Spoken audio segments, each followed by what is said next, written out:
my dear teachers, my lovely students. So once again, Happy Republic Day 77. Okay. Students, all of you keep quiet here.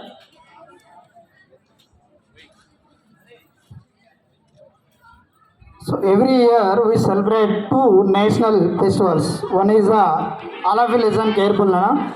One is August 15th, Independence Day, and January 26th, Republic Day.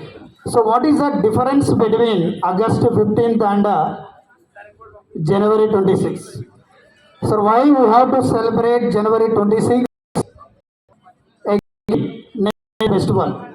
Already day 1947, but this is not complete freedom of India.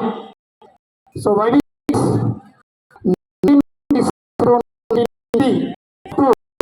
200 years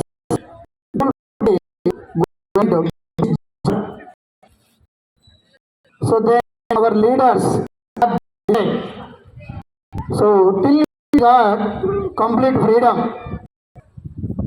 so మనకు కంప్లీట్గా freedom లేనందువల్ల వాళ్ళు decide అయ్యి మన రాజ్యాంగాన్ని మనమే పరిపాలించుకోవాలి, దీనికి ఏదైనా ఒక రూపకల్పన చేయాలని అధ్యక్షున డాక్టర్ బిఆర్ అంబేద్కర్ అధ్యక్షున ఒక కమిటీ వేయడం జరిగింది. యాక్చువల్లీ 1930 జనవరి 26 లాహోర్లో all of you listen here silence. So this is very important point for 10th class students. So మనకి ఇండిపెండెన్స్ 1930 జనవరి 26నే లాహోర్లో యువ నాయకులు నెహ్రూ గారు, బోసు జనవరి 26నే ఇండియన్ ఫ్లాగ్ ఎగరేశారు. చాలా ఫోర్స్ఫుల్గా చార్జ్ తింటూ బ్రిటిష్ వాళ్ళ చేతిలో జనవరి 26, 1930 నార్మల్ ఇండిపెండెన్స్ డే వచ్చింది. అప్పటికి అందుకే జనవరి 26 అనేది ఒక హిస్టారికల్ డేట్గా మిగిలిపోయింది. సేమ్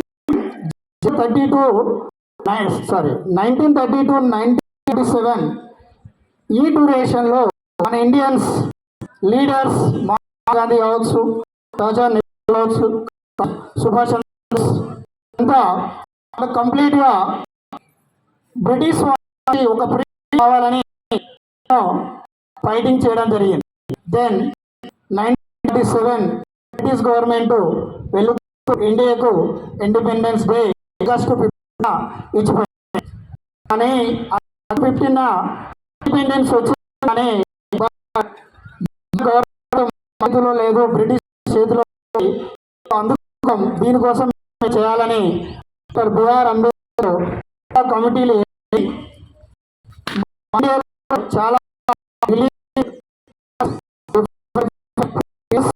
అందరినీ సమానం కోసం 2 years 11 months 8 days Indian constitution రాయడానికి టైం.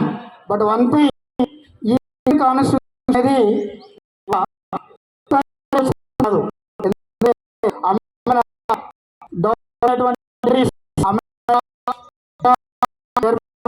డిఫరెంట్ కంట్రీస్ మన ఏదైతే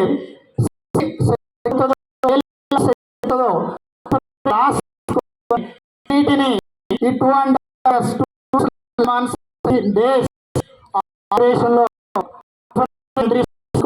ముఖ్యమైనటువంటి పాయింట్స్ని అందులో పోర్చుపరిచి దాన్నే ఇండియన్ కాన్స్టిట్యూషన్గా ఫైనల్గా మన ఇండియాకు అందించారు. సో సార్ ఎందుకు why you have to celebrate January 26? Before I said that one thing, 1930 జనవరి 26 ఆ రోజే లాహోర్లో జరిగినట్టున్న సమావేశం తర్వాత జెండా ఎగరవేసినందుకు ఈ జనవరి 26 ఒక హిస్టారికల్గా కాలాలని మనకు 2 months రాజ్యాంగం పూర్తయి, కానీ ఆ హిస్టారికల్ డేట్ కోసం జనవరి 26 డేనే so Indian constitution came to. So అప్పుడు రాజ్యాంగం జనవరి 26 అమల్లోకి వచ్చిన రోజు. సో అది 26 ఉన్నటువంటి importance. Constitution India, what is the Indians here? So fundamental rights. This is very very fundamental rights. మనం ఆడుకుంటాం హక్కు ఉంది.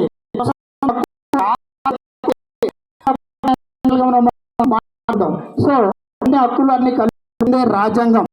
సో ఎప్పుడైతే లాస్ కానీ ఫండమెంటల్ రైట్స్ లేకపోతే సిటీలో మనం ఉండలేము. సో అంబేద్కర్ అద్భుతమైనటువంటి రాజ్యం, ప్రపంచంలోనే పెద్ద రాజ్యాంగంగా రాయించినటువంటి మన భారత రాజ్యాన్ని డాక్టర్ అంబేద్కర్ శిక్షణ మన అందించడం జరిగింది.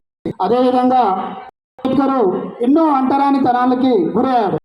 ఎందుకు అంటే క్యాస్ట్. అలాంటి ఈరోజు education is very useful, powerful weapon అని నిరూపించి భారతదేశానికి అద్భుతమైన రాజ్యాంగాన్ని ఇచ్చి ఒక బ్యాక్వర్డ్ కాస్ట్ నుంచి ఎన్నో అన్ని ఈ యొక్క ఒక సగటు మానవుడు ఎలా ఉండాలని తెలిపేదే ఒక రాజ్యాంగం అని నిరూపించినటువంటి డాక్టర్ బిఆర్ అంబేద్కర్ కి ధన్యవాదాలు తెలియజేస్తూ, so thank you very much.